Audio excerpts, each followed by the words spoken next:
அனைவருக்கும் இனிய வணக்கம். நான் உங்கள் வபிதாசன் பேசுகிறேன். இன்னைக்கு நம்ம பார்க்க போற தலைப்பு என்னன்னு பார்த்தீங்கன்னா, யாரும் சொல்லாத ரகசியத்துல கடகராசி அல்லது கடக லக்னக்காரருடைய வாழ்க்கை துணை ரகசியம் தான் பார்க்க போறோம். அதனால தயவு செய்து இந்த வீடியோவை ஸ்கிப் பண்ணாம முழுசா பாருங்க. ஏன்னா, இந்த வீடியோல நம்ம யாருமே சொல்லாத ரகசியத்தை மட்டும் தான் சொல்லப் போறோம். அத நீங்களே இந்த வீடியோ பார்க்கும்போது கண்டிப்பா உங்களுக்கே தெரியும். பாருங்க.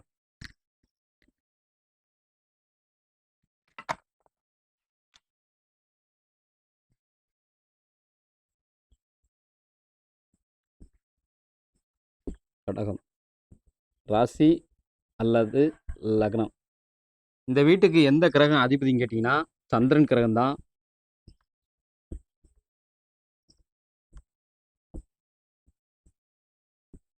சந்திரனாவே யாரை குறிக்கும் பார்த்தீங்கன்னா, அம்மாவை குறிக்கும்.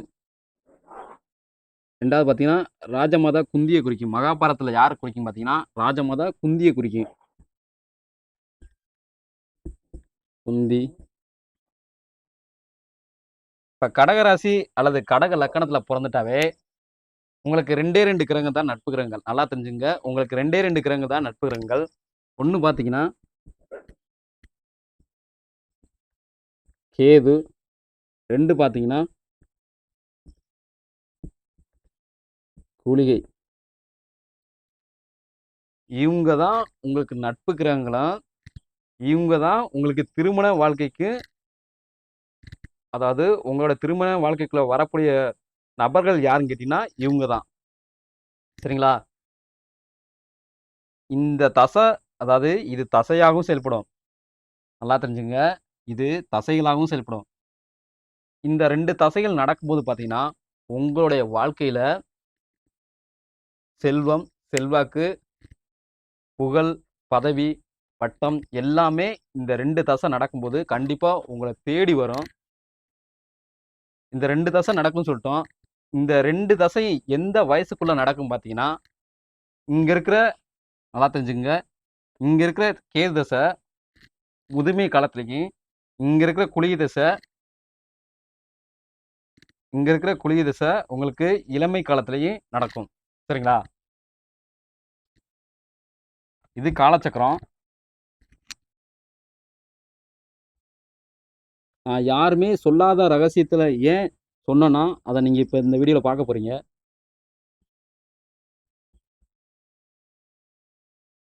மொத்தம் இதுல 12 கட்டம் இருக்கும்.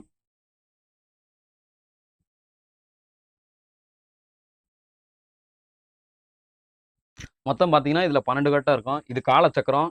இதுக்கு பேரு.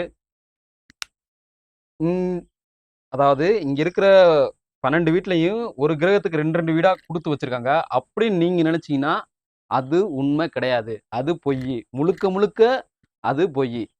சரிங்களா? இங்க கேதுக்கு வீடு இருக்கு. இங்க குளிகைக்கு வீடு இருக்கு. ஆனா, பெரும்பாலான ஜோதிடருக்கு, நல்லா தெரிஞ்சுங்க, பெரும்பாலான ஜோதிடருக்கு தெரியாது. ஆனா, கண்டிப்பா ஒரு சில ஜோதிடருக்கு தெரியுது. ஆனா, அத சொல்ல மாட்டேன் சொல்றாங்க. இங்க இருக்கிற குளிகைக்கு சொந்தமான வீடு எதுன்னு கேட்டீங்கன்னா, இங்க இருக்கிற மிதுன வீடு தான். மிதுனம். இப்ப கேதுக்கு சொந்தமான வீடு எதுன்னு கேட்டீங்கன்னா,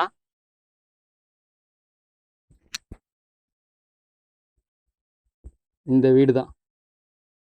அதாவது துலாம். நல்லா தெரிஞ்சுங்க, துலாம். இப்ப உங்களுக்கு இல்லற வாழ்க்கைக்குள்ள வரக்கூடிய யாருன்னு கேட்டீங்கன்னா, இவங்க 2 பேர் மட்டும் தான். நல்லா தெரிஞ்சுங்க. இவங்க 2 பேர் மட்டும் தான்.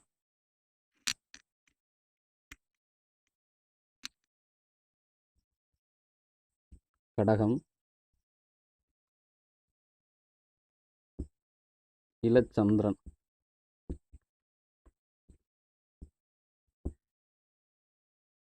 சரிங்களா?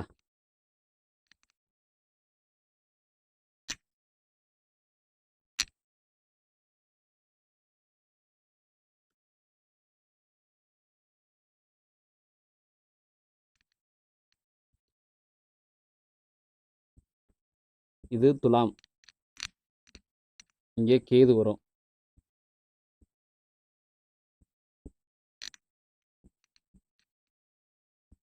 ராசி அல்லது லக்னம். சரிங்களா? அடுத்து பார்த்தீங்கன்னா,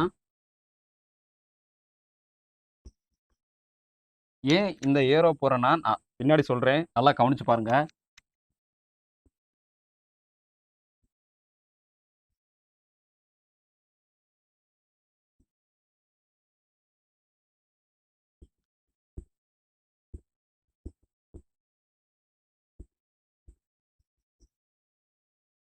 இங்க பார்த்தீங்கன்னா, இந்த வீட்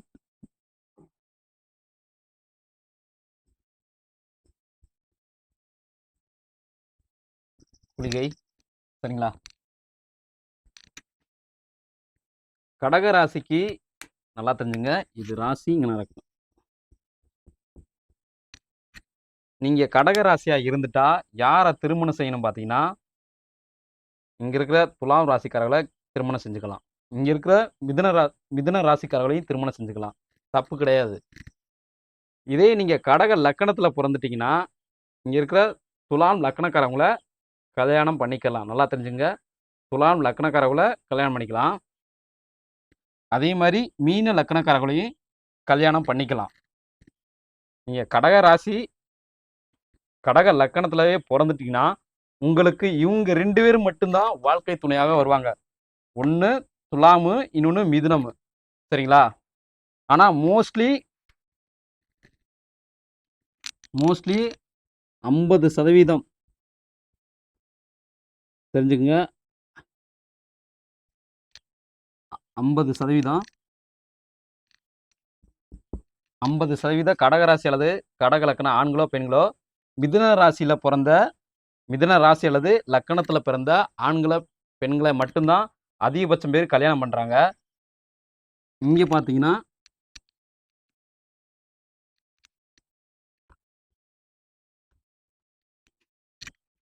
30%. இங்க பாத்தீங்கன்னா சாரி இங்க 40 வரும். தோராயமா பாத்தீங்கன்னா ஒரு 40% வரும்.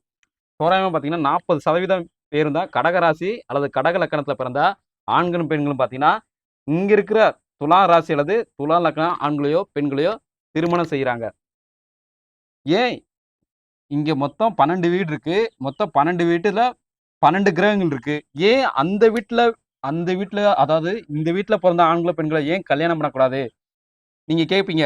ஏன் நான் கடகத்துல பிறந்துட்டு ரிஷபத்தை கல்யாணம் பண்ணக்கூடாது அப்படின்னு கேட்டீங்கன்னா, நான் கடக ராசியில பிறந்துட்டு ஏன் ரிஷப ராசிக்காரர்களோ நான் ஏன் கல்யாணம் பண்ணக்கூடாது நீங்க கேட்டீங்கன்னா, அவங்க உங்களுடைய குணத்துக்கு ஒத்து வர மாட்டாங்க.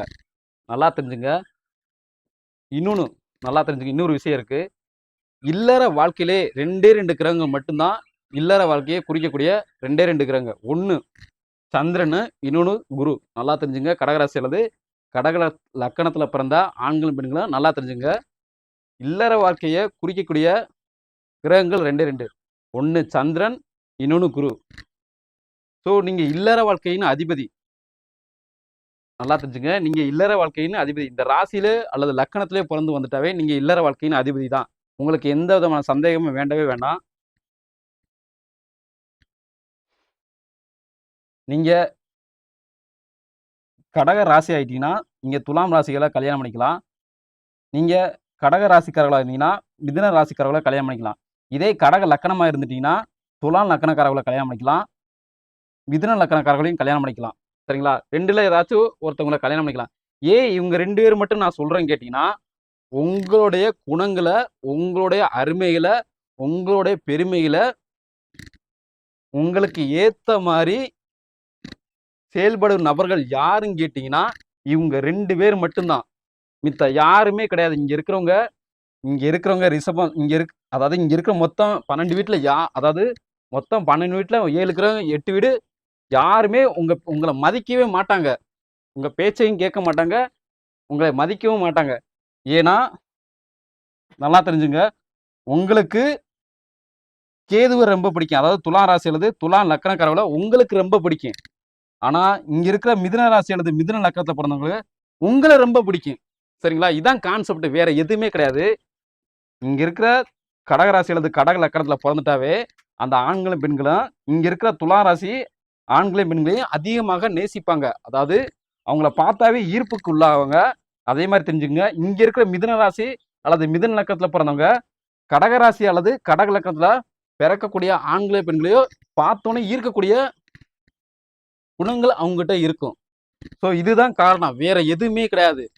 இவங்க மட்டும்தான் உங்களுடைய குணங்களை அறிஞ்சு புரிஞ்சு செயல்படுகிற நபர்கள் யாருங்கிட்டனா இவங்க 2 பேர் மட்டும்தான். இவங்க 2 பேர்த்த தவிர நீங்க வேற யாராச்சும் இங்க இருக்கிற கல்யாணம் பண்ணிட்டீங்கன்னு வச்சுங்க, ஒண்ணு உங்க வாழ்க்கையில சண்டை சச்சரவு வந்துகிட்டே இருக்கும். நல்லா தெரிஞ்சுங்க, உங்களுடைய வாழ்க்கையில சண்டை சச்சரவு வந்துகிட்டே இருக்கும்.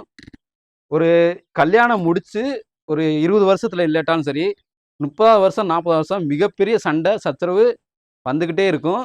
கத்தி சண்டை கூட ஒவ்வொரு ஒவ்வொரு குடும்ப வாழ்க்கையில கண்டிப்பா நடக்கும்.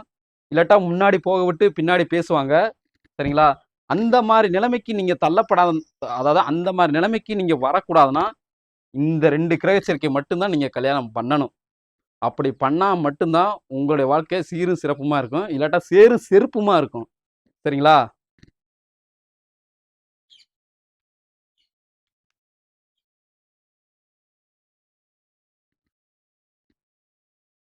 இப்ப கடக லக்கணத்துல நீங்க, அதாவது கடக லக்கணத்துல பிறந்துட்டீங்கன்னா,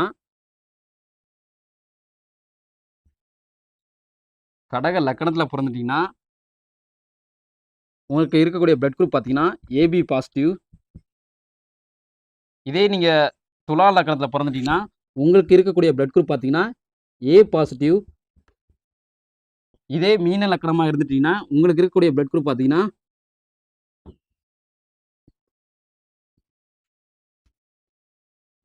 பி பாசிட்டிவ். சரிங்களா?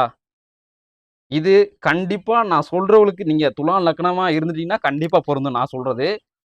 நீங்க கடக லக்கணமா இருந்துட்டீங்கன்னா நான் சொல்றது கண்டிப்பா இந்த ஏபி பாசிட்டிவ் தான் வரும். AB positive. சரிங்களா? ஏபி பாசிட்டிவ் பிளட் குரூப் தான் வரும்.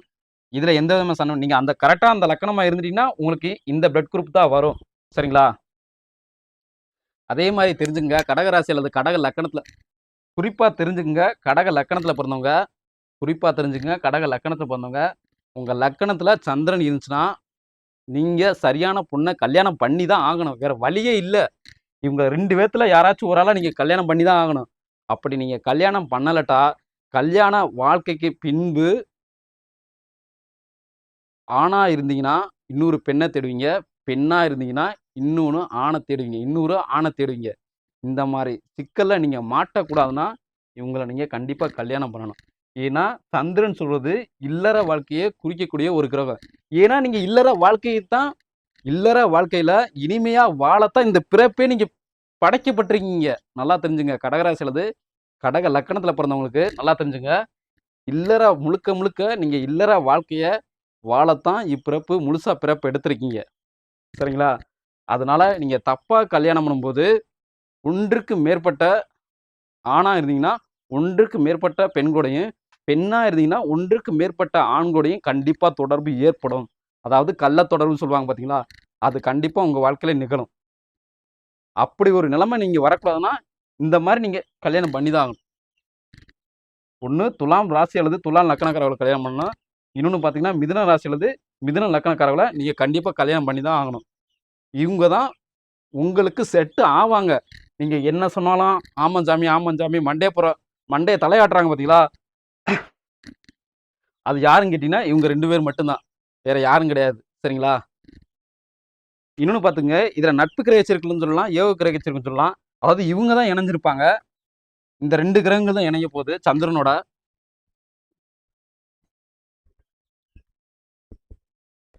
இது நட்பு கிரக சேர்க்கை சொல்லலாம், யோக கிரக சொல்லலாம். சந்திரன் பிளஸ் கேது,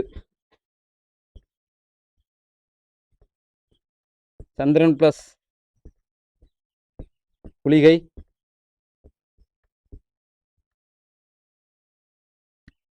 இப்ப கேது பிளஸ்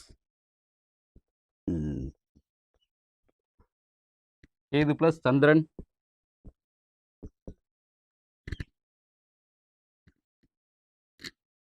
கேது பிளஸ் சந்திரன், குளிகை பிளஸ் சந்திரன். ஸோ இதெல்லாமே யோக கிரக சேர்க்கை தான். நல்லா தெரிஞ்சுங்க. இது எல்லாமே யோக கிரக சேர்க்கை தான். ஆனா இந்த யோகமான கிரக இப்படி ஒரு ஆணு இதெல்லாம் ராசி நல்லா தெரிஞ்சுங்க. இது நான் ஒண்ணு சொல்ல மறந்துட்டேன். இது ராசி, இது லக்னம். சரிங்களா? இதெல்லாம் ராசி, இதெல்லாம் லக்னம். இப்படி நீங்க இந்த கிரக சேர்க்கையில அதாவது சந்திரன் கேது, சந்திரன் குளிகை, கேது சந்திரன், குளிகை சந்திரன். சரிங்களா? குளிகை சந்திரன். இப்படி நீங்க பிறந்து வந்துட்டாவே யோகமான கிரக சேர்க்கையில பிறந்த நபர்கள் தான். ஆணா இருந்தாலும் சரி, பெண்ணா இருந்தாலும் சரி, இது கண்டிப்பா பொருந்தி வரும். ஆனா இந்த 4 கிரக சேர்க்கை ரொம்ப யோகமான கிரக சேர்க்கைன்னு பார்த்தீங்கன்னா, இது 2 மட்டும் தான். ஏன்னா கேது சந்திரன் அதாவது லக்கணத்துல சந்திரன் இருக்கு. நல்லா தெரிஞ்சுங்க. லக்கணத்துல சந்திரன் இருக்கு. அதனால இது ரொம்ப ரொம்ப யோகமான கிரக சேர்க்கை. இப்ப சந்திரனுக்கு உண்டான மாசம் பார்த்தீங்கன்னா, ஆனி மாசம். ஆனி. இப்ப கேதுக்கு உண்டான மாசம் பார்த்தீங்கன்னா, கேதுக்கு உண்டான மாசம் ஐப்பசி மாசம். நல்லா தெரிஞ்சுங்க. கேதுக்கு உண்டான மாசம் ஐப்பசி. குளிகைக்கு உண்டான மாசம் ஆவணி. ஸோ ஆவணி மாசம். இந்த மாசத்துல நீங்க பிறந்து அதாவது ஆனி மாசம், ஆவணி மாசம், ஐப்பசி மாசம். இந்த மாசத்துல பிறந்து இந்த கிரக சேர்க்கையில நீங்க பிறந்து வந்தா ஆண்களா இருந்தாலும் சரிதான், பெண்களா இருந்தாலும் சரிதான். நீங்க ரொம்ப ரொம்ப யோகமான கிரக சேர்க்கையில பிறக்கக்கூடிய நபர்களா தான் இருப்பீங்க. ஸோ இங்க நான் நிறையா சொல்லிட்டேன்.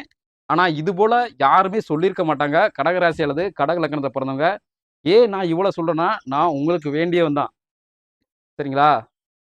ஸோ இது போல பல அருமையான தகவலை நீங்க தெரிஞ்சுக்கணும்னு ஆசைப்பட்டீங்கன்னா, நம்மளுடைய புதன்குரு ஆஸ்ட்ராலஜி சேனலை நீங்க சப்ஸ்கிரைப் பண்ணி வச்சுங்க. அங்க இருக்கிற பெல் ஐக்கான பிரஸ் பண்ணி வச்சுங்க. பாய்.